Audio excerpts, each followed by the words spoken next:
जय हिंद दोस्तों, मैं हूं मेजर गौरवारी और आप देख रहे हैं मेजरली राइट। पाकिस्तान से एक बड़ी खबर है दोस्तों, और पाकिस्तान ये चाहता है कि जो भी उसके पीएसयूज हैं, जिनको भारत में पीएसयूज कहते हैं, जो भी गवर्नमेंट ओन्ड या स्टेट ओन्ड ऑर्गेनाइजेशंस हैं जो कि बिजनेस में लगी हुई हैं, किसी भी प्रकार के बिजनेस में कोई भी चीज मैन्युफैक्चर करता है, सर्विस देता है, पाकिस्तानी सरकार चाहती है वो सब बेच दें। अच्छा, अपने आप में ये कोई गलत बात नहीं है, ये काम भारत में भी हो चुका है। अब दोस्तों सबसे बड़ा एग्जाम्पल है एयर इंडिया।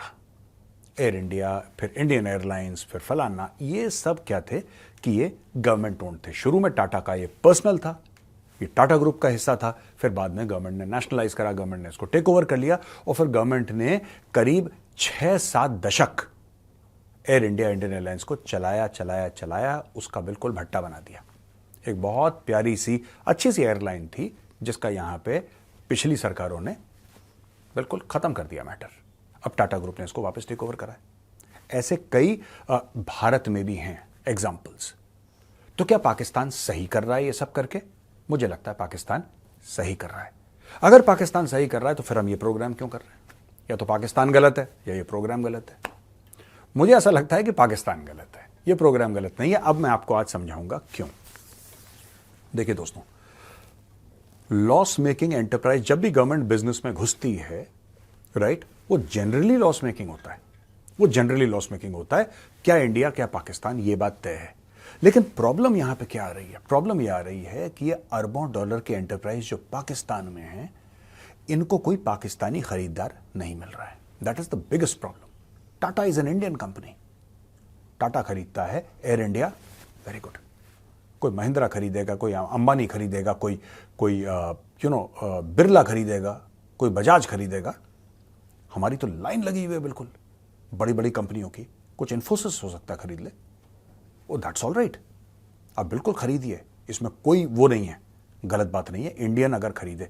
लेकिन ये जो है ना, ये जो बड़ी बड़ी स्टेट ओन्ड कंपनीज हैं, स्टेट ओन्ड ऑर्गेनाइजेशंस हैं, इनको बाहर वाला खरीदेगा। मैं आपको कुछ डेटा दूंगा, लेकिन उसके पहले दोस्तों मैं बताना चाहता हूं कि अभी शेख आए थे वहां पे सऊदी अरब से, तो पाकिस्तान में बहुत ढिंडोरा पीटा गया कि किसी ने बोला कि $1 ट्रिलियन। अच्छा, ऐसी बातें भी कर देते हैं ये लोग। और इनके बड़े बड़े नेता पता नहीं क्यों करते हैं, या वो अपनी ऑडियंस पहचान गए हैं, वो आम पाकिस्तानी की जहनियत पहचान गए हैं कि ठीक है, उसको आज खुशी दे दो, कल चाहे उसका दिल टूट जाए, उसको आज खुशी दे दो।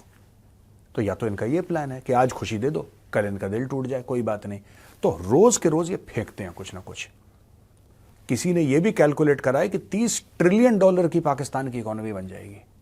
जिस पाकिस्तान के पास 3 बिलियन नहीं है, वो 30 ट्रिलियन की इकोनॉमी, वो 7 4 पता नहीं 7 3 कौन कौन सी गणित पढ़ रहा है आदमी, मुझे समझ में नहीं आता यार।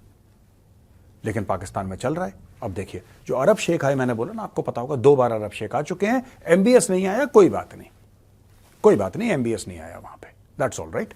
अब अरब शेख आए, ये करने क्या आए हैं? जिसको पाकिस्तान इन्वेस्टमेंट कह रहा है, जो पाकिस्तान कह रहा है कि यार ये इन्वेस्ट करने आए हैं, ये इन्वेस्टमेंट नहीं है। क्लासिकली इन्वेस्टमेंट ऐसी नहीं होती।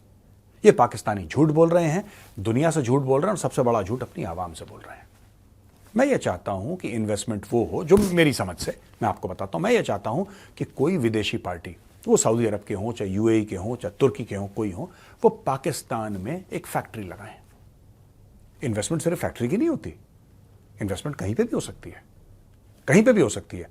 लेकिन क्लासिकली मैं आपको समझाने की कोशिश कर रहा हूं कि एक फैक्ट्री लगाएं, उस फैक्ट्री में अपना निवेश करें, यानी कि उसमें इन्वेस्टमेंट करें। पाकिस्तान जमीन प्रोवाइड करे, पाकिस्तान टैक्स ब्रेक्स प्रोवाइड करे, पाकिस्तान इंटेलेक्चुअल प्रॉपर्टी जो है वो प्रोवाइड करे, पाकिस्तान उसमें अपना लेबर प्रोवाइड करे, अपने इंजीनियर्स प्रोवाइड करे, वहां पे खूबसूरत क्वालिटी, सस्ती तरीन चीजें फिर विदेश जाएं, वहां पे बिके मेड इन पाकिस्तान के ठप्पे से।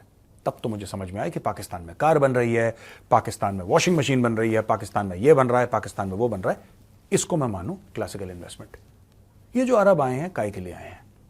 ये पाकिस्तान के एसेट्स खरीदने आए हैं। और जो पाकिस्तानी आज इतने भंगड़े डाल रहे हैं, इतने गिद्धे पा रहे हैं, मैं पाकिस्तानियों को एक बात बताना चाहता हूं, आपके पास ऐसा कुछ नहीं है कि अरब शेख आपके पास आए। आपके पास कुछ ऐसा नहीं है, कुछ ऐसा नहीं है कि कोई भी मुल्क आपके पास आए। फिर आप बोलेंगे मेजर साहब, अगर आप इतनी बड़ी बड़ी बातें कर रहे हैं तो एक बात बताइए, सीपैक कैसे? चाइना चाइना को आपकी जमीन चाहिए। आप प्लीज मुझे कोई भी पाकिस्तानी, मैं रिक्वेस्ट कर रहा हूं आपको, ये मेरी रिक्वेस्ट है, ये मेरा चैलेंज भी है, आप बताइए 10 साल हो गए सी पैक के, $60 अरब चाइना पाकिस्तान में डाल चुका है। आज की तारीख में आपकी इकोनॉमी IMF की भीख की मोहताज है, आपका मुल्क IMF की भीख का मोहताज है। ऐसा कैसे यार, मुझे कोई समझाए। आपका 23-24 करोड़ का मुल्क है, $60 अरब की इन्वेस्टमेंट इंफ्रास्ट्रक्चर में, $60 अरब की डॉलर की इन्वेस्टमेंट आपकी हो गई भाई आपके एनर्जी पावर प्लांट्स में। $60 अरब की आपकी इन्वेस्टमेंट हो गई बड़े बड़े रेलवे लाइंस और बड़ी बड़ी जिसको कहते हैं रोड्स और पता नहीं क्या क्या, गवादर का पोर्ट बन गया, यहां पे एयरपोर्ट बन गया, ये सब इतनी इन्वेस्टमेंट। उसको देखा देखी इन्वेस्टमेंट को इन्वेस्टमेंट खींचती है ना यार। मैं गलत कह रहा हूं, सही कह रहा हूं? इन्वेस्टमेंट को इन्वेस्टमेंट खींचती है। जब लोग देखते हैं अच्छा चाइना इतना बड़ा मुल्क है, दुनिया की सेकंड लार्जेस्ट इकोनॉमी है, चाइना पाकिस्तान में इन्वेस्टमेंट कर रहा है यार, कुछ तो होगा यार। तो चलो लोग ये सोचते हैं कि साहब चाइना ने $60 अरब की इन्वेस्टमेंट करी है सी पैक में, तो यार एक काम करते हैं, हम 60 तो नहीं, हम 6 अरब कर देते हैं, हम 3 अरब कर देते हैं, हम 2 अरब कर देते हैं, हम $1 अरब कर देते हैं। जो मजे चाइना ने लिए हो सकता है हमें भी मिल जाए। ऐसा दुनिया कर क्यों नहीं रही पाकिस्तानियों, क्यों नहीं कर रही? बात सिर्फ पॉलिटिकल स्टेबिलिटी की नहीं है, जो आपके टीवी एंकर्स गाना गाते हैं और आपके एनालिस्ट गाना गाते हैं, political stability, political stability, political stability. Basically nobody makes money in Pakistan except for real estate. दोस्तों, जो पाकिस्तानी अक्सर कहते हैं ना यार पॉलिटिकल स्टेबिलिटी, हमारे मुल्क में पॉलिटिकल स्टेबिलिटी नहीं है, अगर पॉलिटिकल स्टेबिलिटी होती फिर हम तीर तुक्के मार लेते, ऐसा कुछ नहीं है। आपके जब मिलिट्री डिक्टेटर्स रहे तो 10-10 साल पॉलिटिकल स्टेबिलिटी रही, कोई इलेक्शन नहीं हुआ। ज़ियाउल था 10 साल पॉलिटिकल स्टेबिलिटी रही, मुशर्रफ 10 साल पॉलिटिकल स्टेबिलिटी, आयूब खान, याहिया खान कितने सालों पॉलिटिकल स्टेबिलिटी। कुछ था ही नहीं वहां पे, पॉलिटिक्स ही नहीं थी, स्टेबिलिटी थी। एक राजा था आपका, वो ऊपर से हुक्म देता था, सब नीचे काम होता था। किसकी मजाल थी कि ज़ियाउल हक के सामने अपनी चोंच खोल दे? वो स्टेबिलिटी नहीं थी। क्या हुआ पाकिस्तान का? क्यों पाकिस्तान में दूध और शहद की नदियां या नहरें या जो भी आप लोग कहते हैं वो बहना शुरू नहीं हुई? क्यों? ऐसा क्यों? सोचिएगा जरा इसको। It's not just political stability, there is an internal flaw in the character of Pakistanis, there is some DNA issue with you. कुछ है जिसकी वजह से आप लोग नहीं कर पा रहे हैं। ठीक है, अब मैं आपको बताता हूं ये हुआ क्या, ये मैटर। तो दोस्तों ये है कि जब सऊदी अरब वाले आए थे तब भी मैंने यही बात बोली थी। मैंने ये बात बोली थी कि कोई फैक्ट्री नहीं लगाएंगे, कुछ नहीं लगाएंगे, Pakistan is a losing preposition. Pakistan में कोई इन्वेस्टमेंट, पाकिस्तानी खुद पाकिस्तान में इन्वेस्ट नहीं करते यार। सऊदी अरब वाले को ये रेकोडेक में जाएंगे, इतना पैसा लो, ये जमीन दे दो, इन्होंने ये करना, अच्छा ये एयरपोर्ट हम, ये पैसा दे दो, ये दे दो, ये ले लो, ये होने वाला है। ये मोल भाव करने आए हैं अरब शेख यहाँ पे, ये यहाँ पे जो इन्वेस्टमेंट के नाम पे बेसिकली जमीन और एसेट्स खरीदने आए हैं। ठीक है, अब ये देखिए सर। अब दोस्तों पहले ये हसन फवाद एक प्राइवेटाइजेशन मिनिस्टर हुआ करते थे, जिन्होंने ये स्टेट करा था कि कोई strategic commercial state owned enterprise नहीं होते, कोई ऐसा स्ट्रेटेजिक नहीं है। अब दोस्तों मैं पाकिस्तानी नियत की एक बात आपको बताता हूं। जब इनको बेचनी होती है ना कोई चीज, जब ये डेस्परेट होते हैं, कह रहा कोई स्ट्रेटेजिक है नहीं यार, बेचो। और जब इनको नहीं बेचना होता, सारी चीजें स्ट्रेटेजिक है, सारी चीजें स्ट्रेटेजिक है। तो इसलिए Pakistan is up for sale. अभी जो अरब शेख आ रहे हैं सफेद कपड़ा वपड़ा पहन के, सर पे वो अपना लगाते हैं ना, कपड़ा लगा के बिल्कुल आ रहे हैं, प्राइवेट जेट से उतर रहे हैं, वो काहे के लिए आए हैं? वो पाकिस्तान का एक हिस्सा खरीदने आए हैं, क्योंकि उनको चीनियों से पता लग गया कि ये बेवकूफ बेच रहे हैं अपना मुल्क, खरीदो। अभी देखिए क्या होगा। इनको एग्रीकल्चर करवाना है, मैं आपको बताता हूं क्या होगा। चाइनीज ये बोलेंगे कि ठीक है आप एक काम करो, हमें 10 मिलियन एकड़ जमीन दे दो, चाइना के लोग आएंगे और आपके लिए एग्रीकल्चर करेंगे, लेकिन लीज होगी 99 साल, और चाइना की जो मर्जी होगी चाइना उस जमीन पर करेगा। ये होगा, देख लेना, 5 मिलियन एकड़ ले लो।